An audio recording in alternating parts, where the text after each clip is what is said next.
Luka Doncic nació el 28 de febrero de 1999 en Ljubljana, la capital de una Eslovenia, joven que todavía aprendía a caminar sola después de la independencia.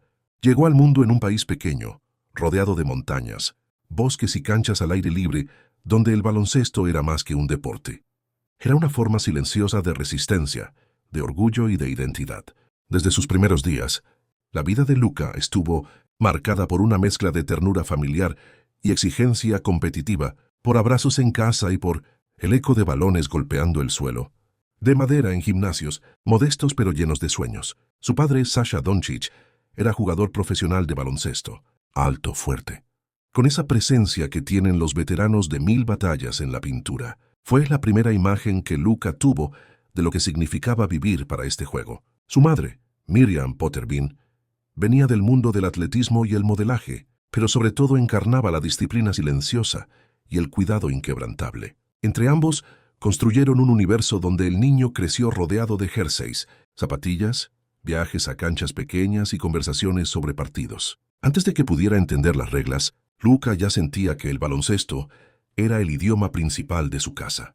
En Ljubljana, la familia vivía una vida sencilla, sin lujos exagerados, pero con la familiaridad de una ciudad que parecía hecha a la medida de un niño inquieto. Él era ese niño que nunca se despegaba de un balón, que lo llevaba como si fuera una extensión de su propio cuerpo. Mientras otros niños caminaban con juguetes en las manos, él caminaba botando una pelota demasiado grande para su tamaño, tropezando a veces, pero siempre volviendo a levantarla. Muy pronto, la relación con sus padres empezó a moldear su carácter. De Sasha heredó la dureza, la mirada competitiva, la idea de que el baloncesto no era solo diversión, sino trabajo, responsabilidad y orgullo. De Miriam heredó la sensibilidad, el sentido del detalle, la protección. Ella estaba pendiente de sus horarios, de lo que comía, de sus tareas escolares, pero también era la primera en llevarlo a entrenar, en esperar pacientemente, en las gradas frías de un gimnasio, mientras su hijo repetía tiro tras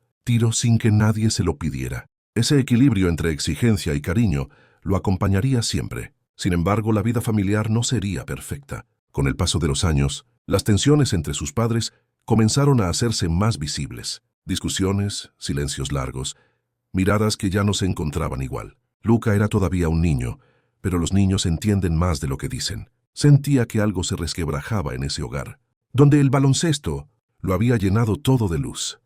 La separación de sus padres terminó llegando, como una herida que él no había provocado, pero que tendría que aprender a llevar. Miriam obtuvo la custodia y la relación con Sasha se transformó, dejando atrás la imagen de un hogar unido para convertirse en una realidad más compleja.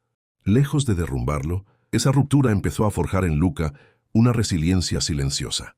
No era el niño que se quejaba en voz alta, era el que absorbía el dolor y lo transformaba en horas de juego. La cancha se convirtió en refugio, en lugar donde nada le faltaba, donde el aro y el balón eran constantes, aunque otras cosas cambiaran.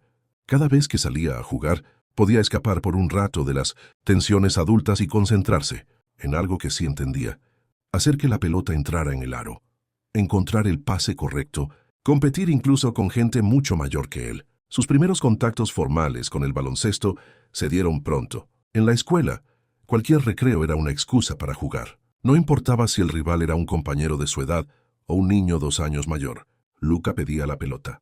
Sus profesores advertían algo diferente en él. No era simplemente un niño con talento. Era uno que se obsesionaba. Si fallaba un tiro, repetía. Si perdía un partido, pensaba en qué pudo hacer mejor. El siguiente paso fue natural. Unión Olimpija, uno de los clubes más importantes de Eslovenia, abrió sus puertas a aquel niño que parecía vivir con el balón pegado a las manos. Tenía apenas 8 años cuando empezó a entrenar en sus categorías inferiores. Desde el primer día quedó claro que no encajaba en el molde habitual. Mientras otros niños se cansaban, él parecía encenderse. Sus entrenadores notaban su comprensión del juego, esa capacidad para ver un pase antes de que el compañero se desmarcara, para anticipar los movimientos de los rivales. No era solo habilidad técnica, era algo más profundo, una inteligencia natural para el baloncesto. En Unión Olimpija, la diferencia de edad nunca fue un refugio. Luka, siendo apenas un niño, empezó a enfrentarse a rivales mayores que él. Para muchos, habría sido intimidante. jugar contra chicos más altos, más fuertes, más rápidos, pero para él era un reto que lo motivaba. En los entrenamientos, si lo colocaban con su categoría, destacaba tanto que el siguiente paso era inevitable: subir de nivel, probarlo con los mayores. Y una y otra vez, Luca respondía. No tenía miedo al contacto, ni a los gritos de los entrenadores, ni a las canchas llenas de ruido. Crecía entre adultos, y eso aceleraba su desarrollo. Fuera del club, también jugaba con adultos en canchas abiertas, en partidos informales donde el físico mandaba, donde nadie tenía tiempo para tratarlo como a un niño. En esos escenarios, aprendió a usar el cuerpo de forma inteligente, a engañar con fintas, a usar el ritmo y la pausa como armas, porque no podía ganar chocando, tenía que ganar pensando. Cada tarde, cada noche, cada fin de semana se repetía el mismo escenario. Un niño con camiseta holgada, zapatillas que a veces parecían demasiado grandes y un balón que nunca lo abandonaba, enfrentándose a hombres que al principio lo miraban con curiosidad y luego con respeto. La influencia de su padre seguía presente, aunque la relación familiar hubiera cambiado. Sasha entendía las exigencias del juego profesional y sabía lo que se necesitaba para sobrevivir en ese mundo. Sus consejos podían ser duros, directos, pero venían de alguien que había recorrido ese camino. A su modo, él empujaba a Luca a no conformarse, a no dejarse impresionar por los elogios tempranos. Miriam, en cambio, lo protegía de los excesos, de la exposición innecesaria. Ella era quien ponía límites, quien recordaba que seguía siendo un niño y que necesitaba descanso. Escuela, amigos, entre ambos, marcaron un equilibrio que sería vital en los años siguientes.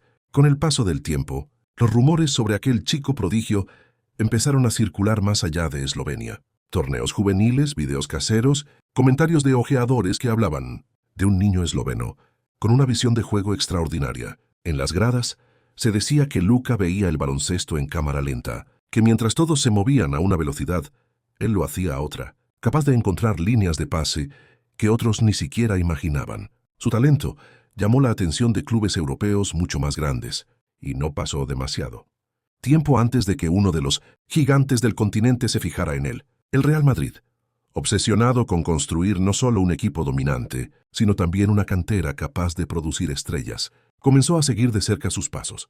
Los informes eran cada vez más claros. Aquel niño de Ljubljana no era simplemente bueno para su edad, era diferente. Europa había visto muchos talentos, pero muy pocos con esa combinación de tamaño, manejo de balón, lectura de juego y carácter competitivo. Las conversaciones comenzaron en silencio, casi como un rumor lejano, hasta convertirse en una posibilidad real que cambiaría su vida para siempre. Para Luca, la idea de dejar Eslovenia tan joven era tan fascinante como aterradora. Tenía 13 años cuando la oportunidad se presentó de forma concreta. Mudarse a Madrid, vivir en un país distinto, hablar un idioma que no conocía y enfrentarse a uno de los entornos más exigentes del baloncesto europeo. A esa edad, muchos niños apenas empiezan a definir qué quieren ser. Él tenía que decidir si estaba preparado para dejar atrás su casa, su escuela, sus amigos, su rutina, para perseguir un sueño que ni siquiera él alcanzaba a dimensionar del todo. Miriam entendía el peso de esa decisión.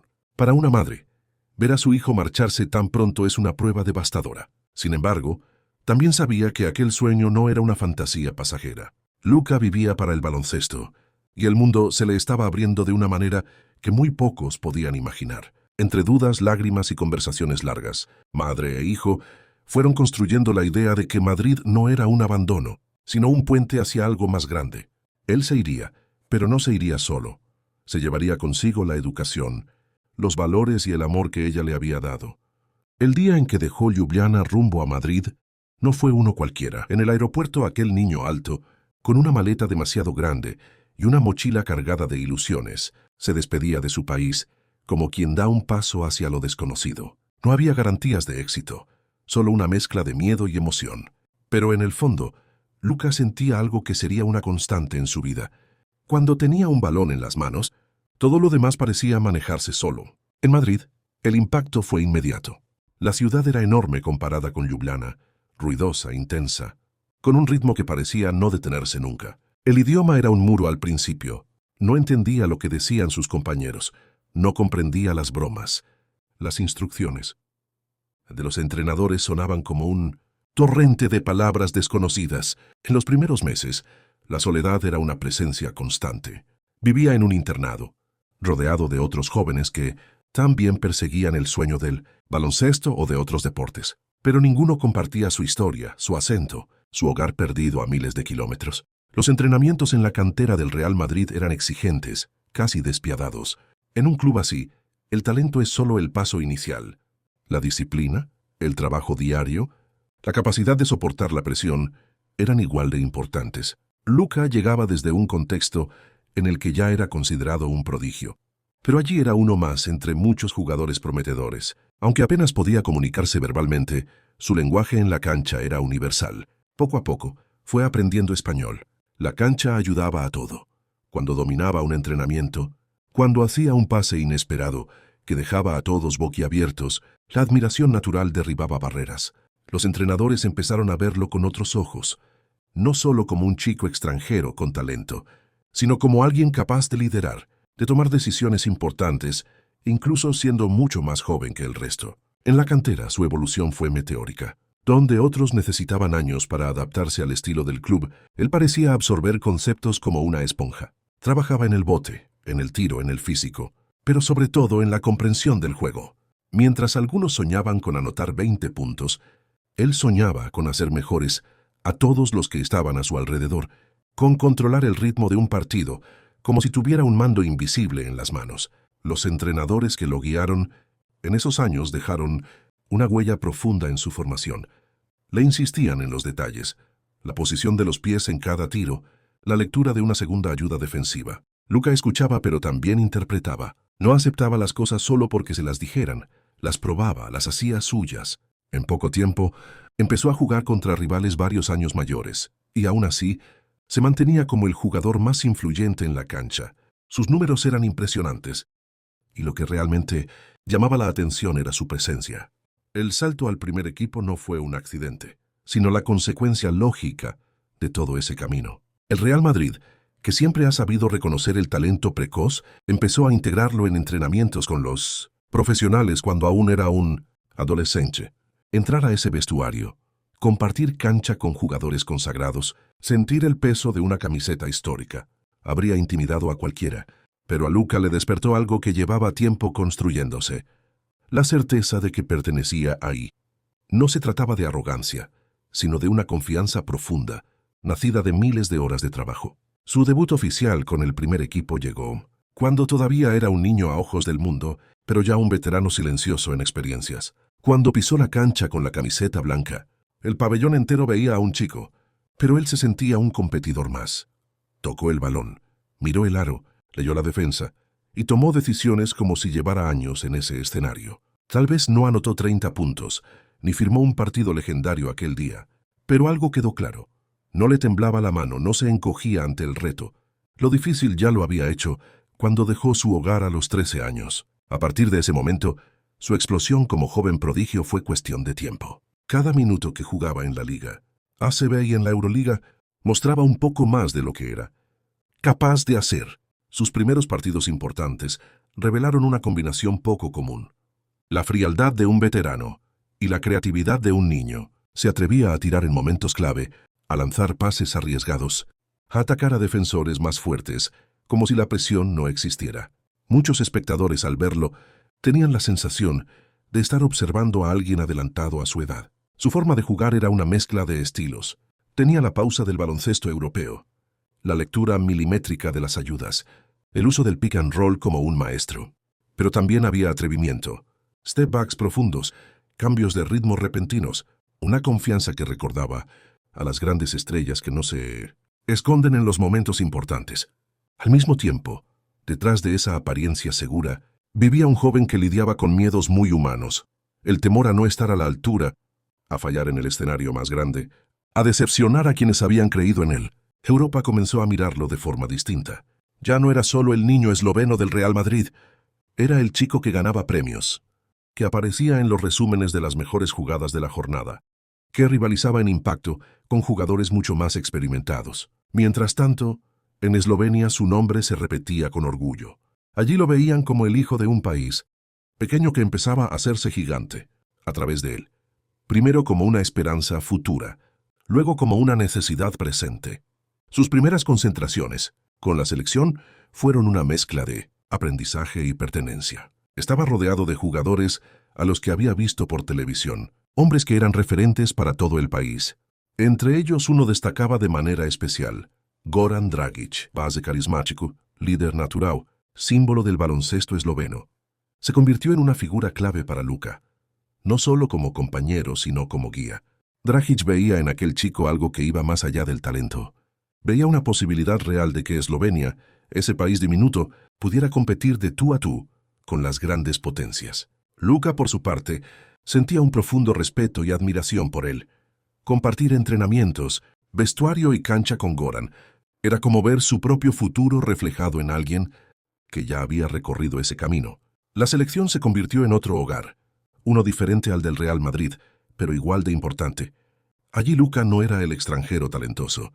Era el chico que representaba los colores de su país, el que llevaba en el pecho la bandera que había dejado atrás cuando se mudó a España. Cada vez que se ponía la camiseta verde y blanca, sentía que cerraba un círculo.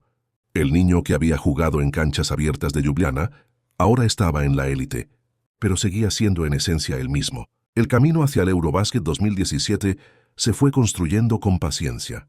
Eslovenia no era favorita para ganar nada, pero llevaba años gestando una generación especial, una mezcla de experiencia y juventud. Luka fue incorporándose al núcleo del equipo, aportando frescura, creatividad y una falta de miedo que contagiaba. Sus compañeros veían a un adolescente que, en teoría, debía estar impresionado por el nivel, pero que en la práctica jugaba como si siempre hubiera estado ahí. En aquellos meses previos al torneo, algo quedó claro. Luka Dončić ya no era solo un prodigio del Real Madrid, ya no era solo el niño que había dejado su hogar a los 13 años para perseguir un sueño en España. Era el símbolo de una nueva era para su país, la unión perfecta entre el niño de Ljubljana, el joven de Unión Olimpija, el talento pulido en la cantera, Blanca y el competidor feroz que ahora miraba de frente a los mejores de Europa. Todo estaba listo para que, muy pronto, el continente entero descubriera hasta dónde podía llegar ese chico, que, desde el principio, había vivido con el baloncesto como su única brújula. El camino hacia el Eurobasket 2017 fue para Luka la culminación silenciosa de todo lo que había vivido hasta entonces. Llegaba a la selección eslovena todavía como un adolescente, pero Eslovenia ya no lo veía como un niño. Lo miraba como la promesa que unía el pasado y el futuro del baloncesto del país. Entre todos los jugadores, uno se alzaba como el corazón emocional del equipo, Goran Dragic.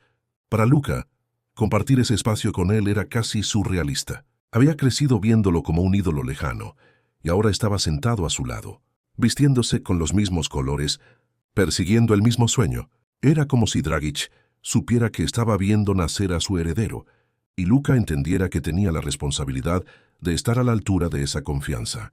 Conforme avanzaba el torneo, Eslovenia comenzaba a transformarse en una historia que nadie había previsto por completo. Luka encajaba como pieza clave en ese mecanismo. Defendía, atacaba, reboteaba, creaba para sus compañeros sin que le pesara el escenario. Su juventud, lejos de ser una carga, se convertía en un arma. No sentía el peso de la historia, solo la emoción del momento. Cuando el balón llegaba a sus manos en situaciones complicadas, tomaba decisiones como si llevara años jugando a ese nivel. Los partidos clave del Eurobasket marcaron un antes y un después en la percepción que Europa tenía de él, ante rivales más experimentados. Luka se comportaba como uno de los grandes, atacando sin miedo, leyendo cada ayuda defensiva, encontrando tiros imposibles. Al lado de Dragic, formaba un dúo que combinaba la furia del presente con la promesa del futuro. En el vestidor, antes de los cruces decisivos, se respiraba una tensión distinta. No era miedo, era la conciencia de estar a un paso de algo histórico. Eslovenia, un país tan pequeño, se atrevía a imaginar el oro. La final ante Serbia fue la cristalización de todo ese camino, un partido cargado de simbolismo, con la historia y la geografía enredadas en 40 minutos de baloncesto. Luka entró a la cancha sabiendo que no era un juego más. Era el tipo de noche que marca una carrera y una nación. Sin embargo, como siempre, intentó centrarlo todo en lo esencial: un balón, un aro 5 contra 5. Durante el encuentro, mostró destellos de ese talento que el mundo ya empezaba a reconocer. Penetraciones, pases, decisión. Cuando las cosas se complicaron, no se escondió. Y aunque una lesión lo apartó en el tramo final, su impacto ya estaba escrito. El oro terminó siendo de Eslovenia. Dragic firmó una actuación legendaria y el equipo entero se abrazó como si el mundo se hubiera detenido por un momento. Para Luka, ver la bandera de su país en lo más alto, escuchar el himno, sentir el peso de la medalla sobre el pecho, fue una experiencia que se grabó en lo más profundo de su memoria. No era solo un título, era la confirmación de que el camino que había elegido, de dejar su hogar, de soportar soledad y exigencia, tenía un sentido. Eslovenia, ese punto diminuto en el mapa, había conquistado Europa, y en el corazón de esa hazaña, un adolescente había dejado claro que su lugar estaba entre los grandes. Después de aquel verano glorioso, Luka regresó a Madrid con una energía diferente. La temporada 2017-2018 con el Real Madrid no sería una más, sino el escenario de su consolidación definitiva. Llegaba con un oro europeo en el cuello, con la confianza que da haber mirado de frente a las mejores selecciones del continente y haber salido victorioso, pero también con una nueva carga. Las expectativas se habían disparado. Ya no era solamente la promesa de la cantera blanca, era el campeón de Europa con su selección, el chico del que todos hablaban. En el vestuario del Madrid, ese cambio se notaba. Sus compañeros lo miraban con una mezcla de respeto y asombro. Sabían lo difícil que era ganar un Eurobasket, sabían lo que significaba dominar partidos a ese nivel. Los entrenadores, por su parte, lo veían como el motor del equipo, alguien capaz de decidir encuentros incluso contra los gigantes de la Euroliga. Dominar Europa siendo todavía un adolescente parecía algo irreal, pero eso fue exactamente lo que hizo. En la ACB se convirtió en el faro del equipo, sosteniendo al Madrid en noches complicadas, imponiendo su ritmo como si el juego estuviera hecho a su medida. En la Euroliga, el escenario más exigente del baloncesto de clubes, en el viejo continente, se transformó en una fuerza imparable. No importaba el rival ni la ciudad, Estambul, Atenas, Moscú, donde fuera, el joven esloveno aparecía con la misma calma. Sus actuaciones le valieron premios, individuales que parecían sacados de una ficción. MVP de la Euroliga, MVP de la Final Four, reconocimientos en la liga local. Europa entera se rendía ante él, pero detrás de los trofeos y los aplausos había un proceso interno más silencioso. Luka empezaba a entender que ese dominio no era el final del camino, sino un umbral. Desde niño había soñado con la NBA, había visto partidos de madrugada, había imaginado cómo sería enfrentar a las estrellas que el mundo entero veía como intocables. Ahora la pregunta ya no era si podía llegar, sino cuándo. La temporada 2017-2018 le sirvió para comprobar que había tocado el techo del baloncesto europeo.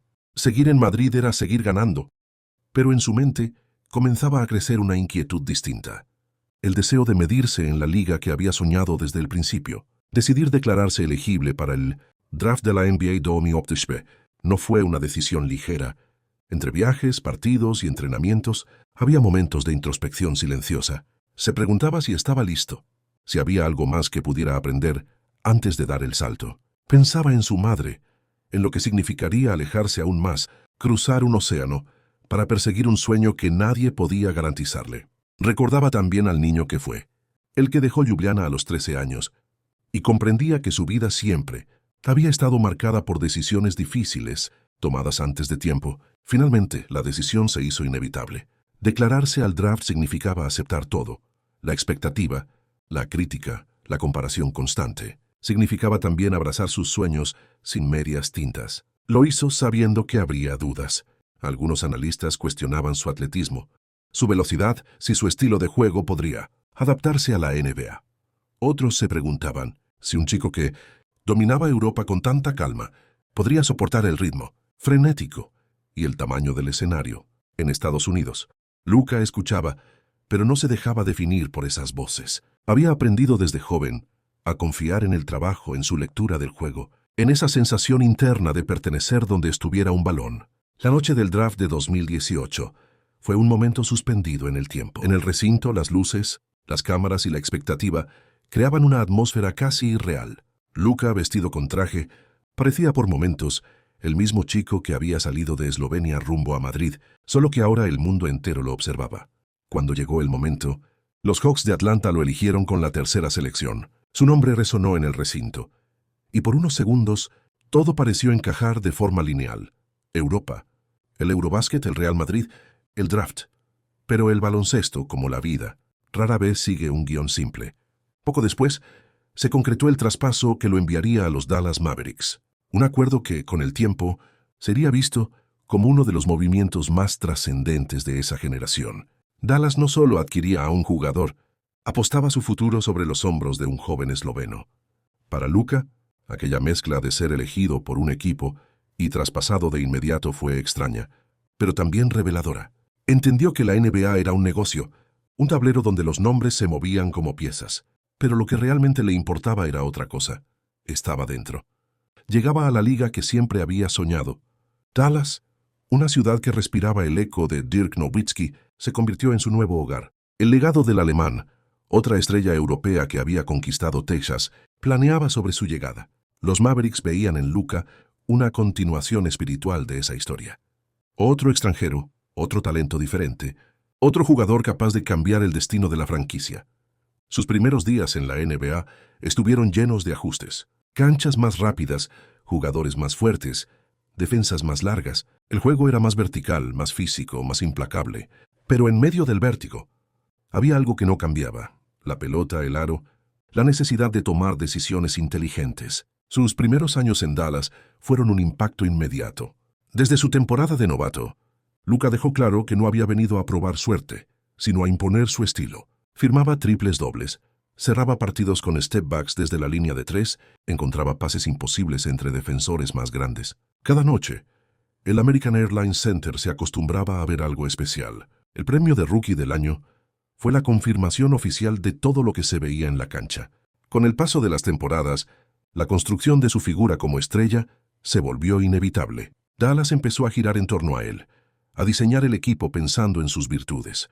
Ahí apareció la figura de Kristaps Porzingis, otro europeo talentoso, con altura y tiro exterior, llamado a ser su gran socio. Sobre el papel, la dupla prometía ser una combinación devastadora. Un base alto y creativo junto a un ala pívot, capaz de abrir la cancha y castigar cerca del aro. Sin embargo, la realidad fue más compleja. Las lesiones, las diferencias en el estilo de juego y las expectativas desmedidas generaron tensiones silenciosas. La relación con Porzingis nunca terminó de convertirse en la sociedad perfecta que muchos imaginaban. Había momentos de brillo, partidos en los que parecía que ese dúo podía dominar la liga, pero también tramos de desconexión, de frustración. Luka, como principal figura, se encontraba en el centro de todo. Cuando el equipo ganaba era el héroe. Cuando perdía, las miradas buscaban en su liderazgo, en su forma de relacionarse con sus compañeros, en sus gestos dentro de la cancha, respuestas que a veces ni siquiera existían. Esa es la carga de ser la cara de la franquicia. No solo se evalúan tus puntos y asistencias, se examina tu carácter. Había noches en las que su genialidad hacía olvidar cualquier duda, y otras en las que su lenguaje corporal, sus reclamos a los árbitros o su aparente descontento alimentaban las críticas. Sin embargo, a través de todo eso, se mantenía una constante. Luka seguía produciendo actuaciones que parecían sacadas de un videojuego. Partidos con más de 40 puntos. Asistencias milimétricas, rebotes clave, tiros ganadores en el último segundo. Los playoffs se convirtieron en el escenario, donde su carácter competitivo más puro salía a flote. Contra equipos más profundos, más experimentados, más equilibrados, él se empeñaba en demostrar que el talento y el corazón podían cerrar cualquier brecha. Aquellas series contra los Clippers se volvieron casi una saga personal. Una y otra vez, enfrentó a defensores élite, a marcas dobles, a planes de juego diseñados exclusivamente para frenarlo. Y una y otra vez, respondía con partidos históricos. 40 puntos. Tiros sobre la bocina. Jugadas que quedaban grabadas en la memoria colectiva de la liga. Sin embargo, el baloncesto profesional no perdona. A pesar de sus actuaciones monumentales, las eliminaciones dolorosas se acumularon. Los Mavericks caían una y otra vez antes de tiempo. Y el relato comenzó a cambiar de tono.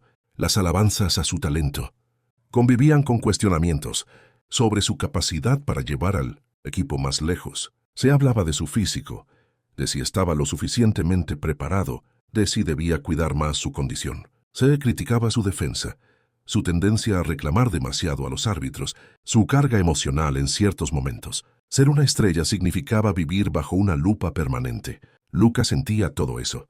No era ajeno a las críticas ni a las expectativas. Había noches en las que, después de anotar 40 puntos, quedaba un vacío amargo porque el equipo perdía por detalles, por falta de ayuda, por errores en momentos clave. Otras veces, se preguntaba qué más podía hacer, cómo ajustar, para que sus números no fueran solo estadísticas brillantes, sino la base de victorias profundas. En el vestidor, aprendía a convivir con la presión. Algunos compañeros iban y venían. La estructura del roster cambiaba. Los entrenadores aportaban nuevas ideas, pero él seguía en el centro de todo, como un faro que no se apaga. Los Mavericks emprendieron ajustes que buscaban rodearlo mejor. Si al principio todo era impulso y talento, ahora aparecía una capa de sabiduría. El camino hacia instancias más profundas de playoffs no fue lineal. Hubo campañas frustrantes, lesiones, cambios en la plantilla que parecían retrasar el proyecto. Pero también hubo pasos adelante. Series ganadas contra pronóstico, victorias en canchas hostiles, partidos en los que Luka mostraba no solo su calidad, sino una resiliencia. Había aprendido a jugar lesionado, a lidiar con cargas físicas y mentales enormes, a soportar el peso de saber que, para bien o para mal, el destino del equipo pasaba por sus manos. Cuando finalmente logró llevar a Dallas a panoramas más amplios, a pelear de verdad en las alturas de la conferencia, el relato volvió a girar. Ya no era solo el chico talentoso que brillaba en derrotas dignas, ahora era el líder de un equipo capaz de sorprender a los favoritos. El vestidor se transformó en un lugar donde el sueño de llegar lejos no era una ilusión, sino una posibilidad concreta. Los jugadores hablaban de finales, de legado, y en el centro de ese discurso estaba él, como la columna vertebral que sostenía las aspiraciones de todos. La llegada a las finales de la NBA en 2024 representó un salto emocional tremendo, no solo para la franquicia, que revivía ecos de la era Nowitzki, sino para Luka, que veía cómo su historia personal lo llevaba al escenario más grande del baloncesto mundial. Cada ronda superada había dejado cicatrices y aprendizajes, las series ajustadas, los partidos de 7 juegos, las noches en las que las piernas pesaban como plomo. Todo formaba parte del peaje necesario para avanzar. En esos momentos, en los que el cansancio se mezclaba con la presión, su amor profundo por el juego se convertía en el combustible principal. En el vestidor, antes de los encuentros decisivos rumbo a esas finales, el ambiente era distinto a cualquier otra etapa de su carrera. No había solo nervios, había memoria. Cada jugador sabía lo que había costado estar ahí. Luka, sentado en su casillero, repasaba mentalmente el camino recorrido, desde Ljubljana hasta Madrid, desde el Eurobasket ganado con Eslovenia, hasta las primeras noches en Dallas donde nadie sabía si aquel chico europeo podría sostener un proyecto entero. Ahora estaba donde siempre había soñado, pero entendía que llegar no era suficiente. El baloncesto nunca se conforma con historias a medias. La presión mediática en ese tramo era brutal. Programas, artículos, debates en redes sociales, comparaciones constantes con otras leyendas jóvenes y con figuras históricas. Se discutía si Luka estaba listo para ser campeón, si su estilo de juego resistiría a la intensidad de unas finales, si su físico aguantaría, si su liderazgo sería suficiente. Cada gesto en la cancha era analizado, cada mirada, cada reacción. Pero por dentro, él intentaba reducirlo todo a lo esencial. Un balón, un aro 48 minutos por noche. Para él las finales no eran solo una serie más. Representaban la suma de todas las decisiones difíciles que había tomado en la vida. Marcharse de casa a los 13 años, soportar la soledad en Madrid, cargar con las expectativas de un país entero en el Eurobasket, dominar Europa siendo adolescente, apostar por sí mismo al dar el salto a la NBA, resistir las críticas, las eliminaciones, las dudas, todo lo había traído hasta allí. Y aunque el desenlace de esa historia aún estaba escribiéndose, algo era seguro. Luka Dončić ya se había ganado su lugar en el escenario, donde solo se paran los que se atreven a perseguir hasta el extremo aquello que aman. Las respuestas finales, los títulos, las coronas definitivas, quedarían para el siguiente capítulo de una vida que, a pesar de su juventud, ya parecía una película en constante transformación. Cuando las finales de 2024 terminaron, la arena no se silenció de inmediato. En el marcador, el resultado final no dejaba lugar a matices. Dallas se quedaba corto, a un paso del anillo, derrotado por un equipo más completo, más profundo, quizás simplemente mejor en ese momento. Luka caminó hacia el vestidor con la vista perdida, sin procesar todavía que el sueño que había acariciado desde niño se había escapado. El sudor se mezclaba con el sabor amargo de una oportunidad, perdida que no sabía cuándo volvería. En el vestidor, el silencio pesaba más que cualquier discurso. Luca se sentó en su casillero. Dejó la cabeza apoyada en las manos y sintió por un momento que el ruido del mundo entero se apagaba. Sabía que en las próximas horas llegarían las estadísticas, los análisis, los programas de televisión desmenuzando cada jugada. Sabía que su nombre estaría en el centro de todo. Para algunos, el héroe que había llevado demasiado lejos a un equipo limitado. Para otros, el responsable de no haber podido dar un paso más. Él, sin embargo, no pensaba en nada de eso todavía. Solo veía una y otra vez las posesiones clave, los tiros que falló, las decisiones que podría haber tomado de otra manera. La derrota fue un espejo brutal.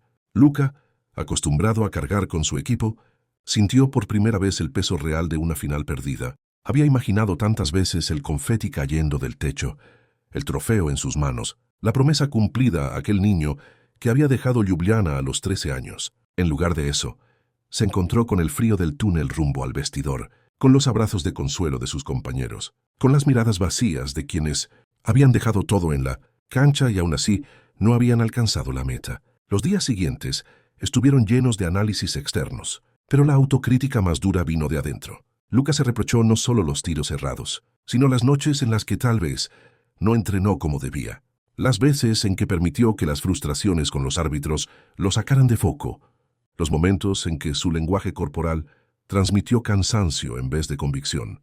Las críticas llegaron con fuerza. Se cuestionó su físico, su resistencia en las segundas mitades, su defensa, su capacidad para mantenerse sereno en los instantes de máxima presión.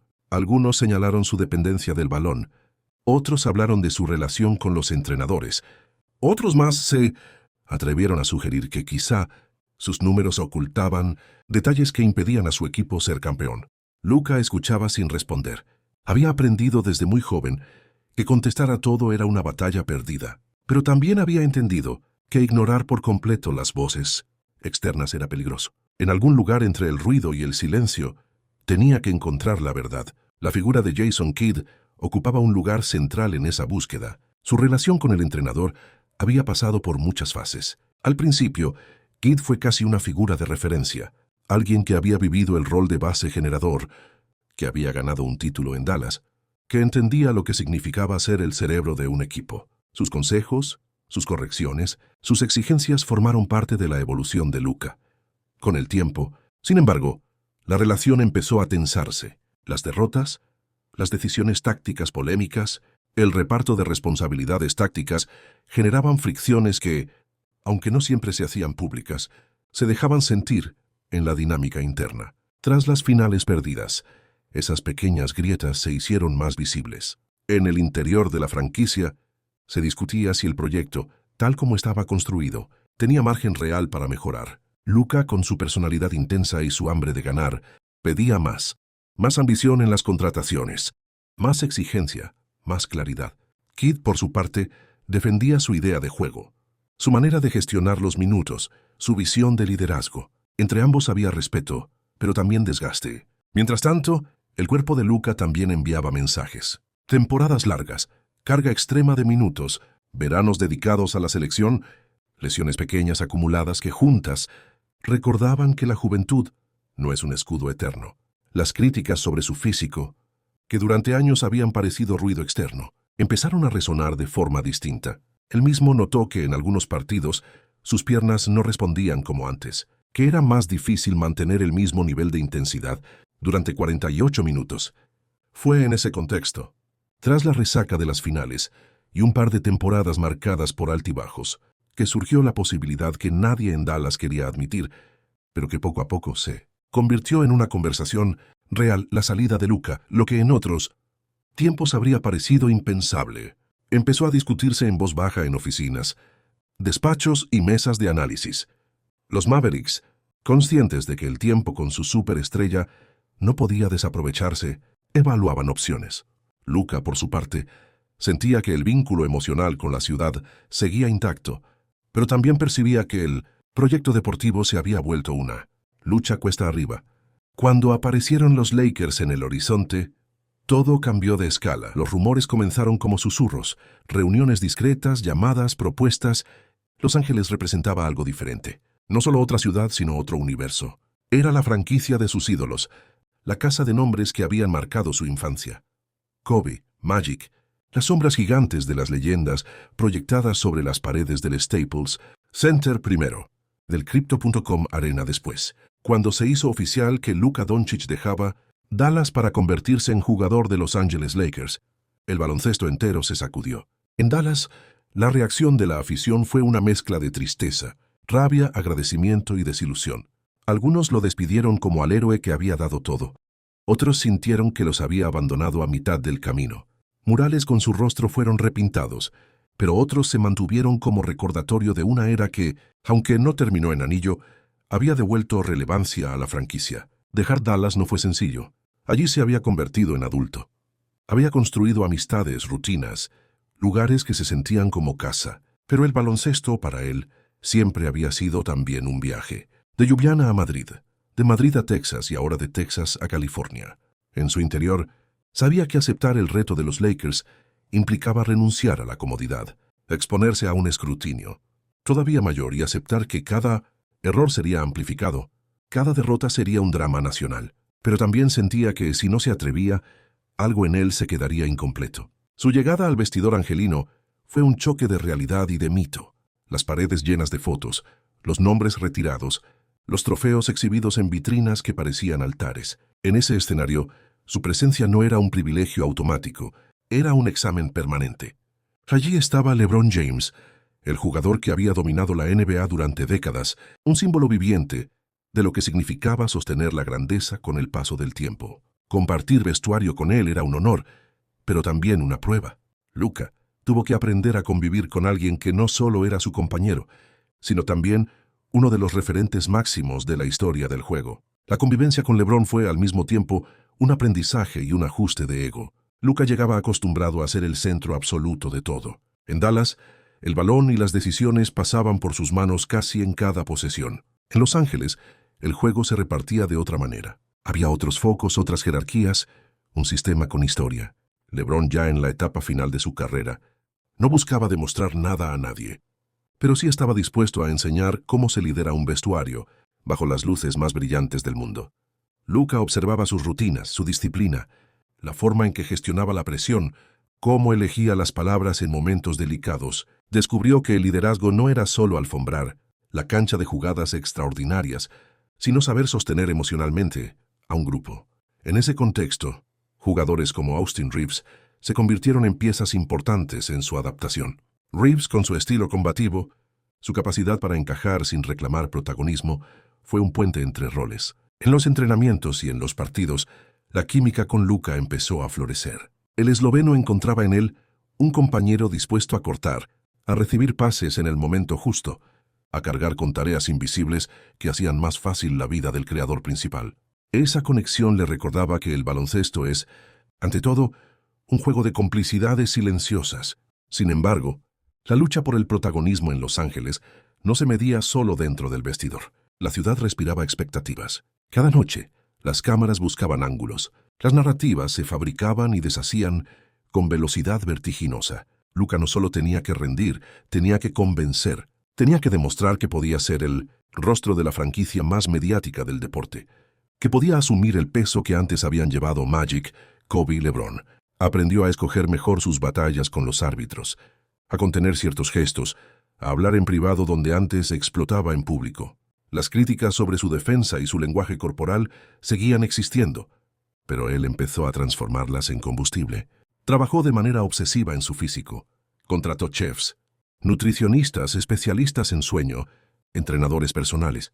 Redujo excesos, ajustó su alimentación, tomó más en serio la idea de que su carrera dependía tanto de sus decisiones fuera de la cancha, como de sus lecturas dentro de ella. Paralelamente, su historia con la selección de Eslovenia continuaba, siendo una línea emocional que atravesaba toda su vida. Los Juegos Olímpicos de Tokio habían sido una montaña rusa que lo marcó profundamente. Cargar con un país entero, llevarlo hasta un histórico cuarto lugar y quedarse sin medalla por detalles mínimos fue una herida que tardó en cerrar. Luka, que había soñado con ver a su bandera en un podio olímpico, sintió en esos días una responsabilidad casi dolorosa. No era solo su deseo personal, era la ilusión de miles de personas que se levantaban de madrugada para verlo jugar.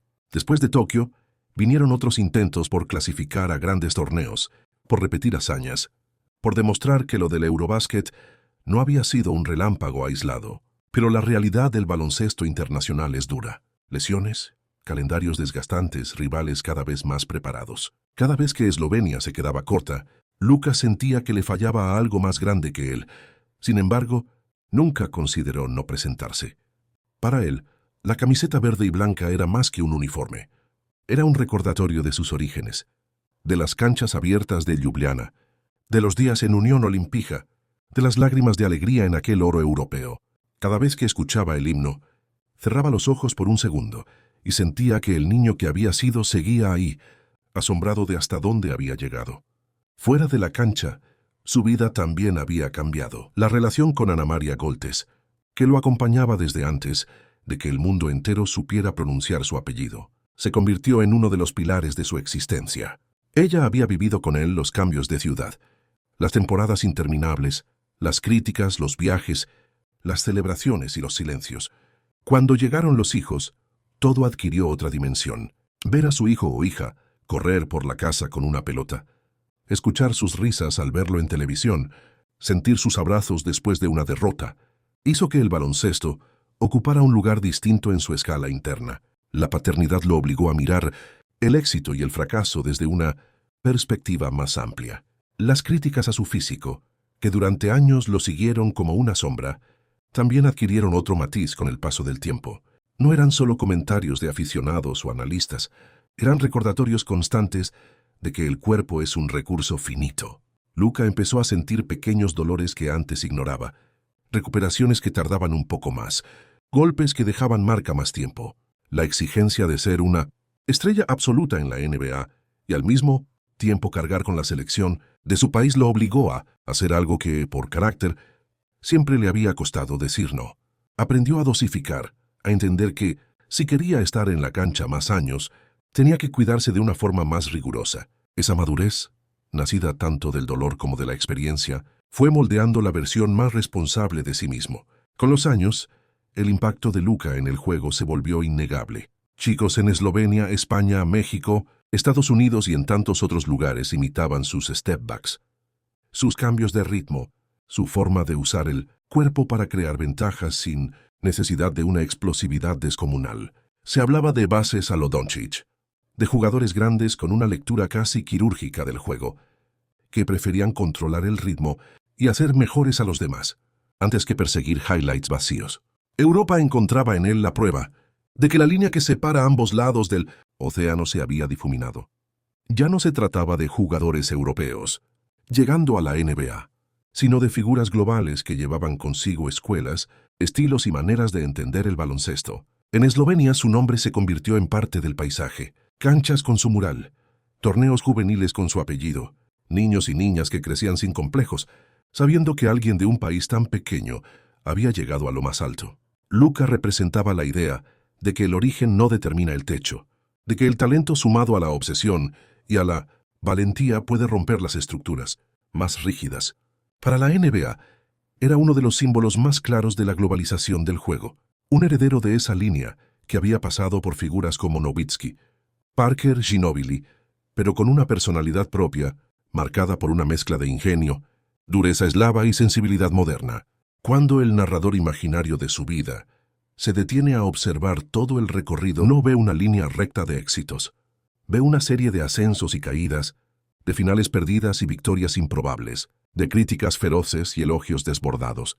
Ve a un niño que cambió de país a los 13 años, a un adolescente que ganó Europa, a un joven que se atrevió a desafiar a las superestrellas de la NBA, a un hombre que aceptó el reto de los Lakers sabiendo que sería juzgado con una vara distinta. En el fondo, lo que Luka siempre quiso fue simple y a la vez gigantesco: que el baloncesto lo recordara como alguien que lo dio todo, que al pronunciar su nombre, la gente pensara en alguien que jugó con honestidad, que no se escondió en los momentos importantes, que asumió sus errores tanto como celebró sus aciertos, que en Ljubljana los niños siguieran soñando con canastas imposibles, que en Madrid la gente recordara las noches de Euroliga, que en Dallas y en Los Ángeles se reconociera que, más allá de anillos y trofeos, había dejado parte de su alma en cada ataque, en cada defensa, en cada mirada desafiante hacia el reloj, cuando el partido se decidía. Cuando él mismo piensa en cómo le gustaría ser recordado entre los mejores de la historia.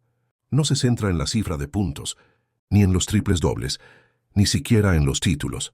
Piensa en momentos, en el oro con Eslovenia, en las remontadas en Dallas, en las noches angelinas donde el ruido del pabellón parecía un mar infinito, en los abrazos con sus compañeros, en las lágrimas derramadas tras derrotas que parecían insoportables. Piensa en la sensación de tener un balón en las manos y saber que todo lo que había vivido, la separación de sus padres, la soledad del internado, las críticas, las mudanzas, las lesiones, la paternidad, convergía en ese instante.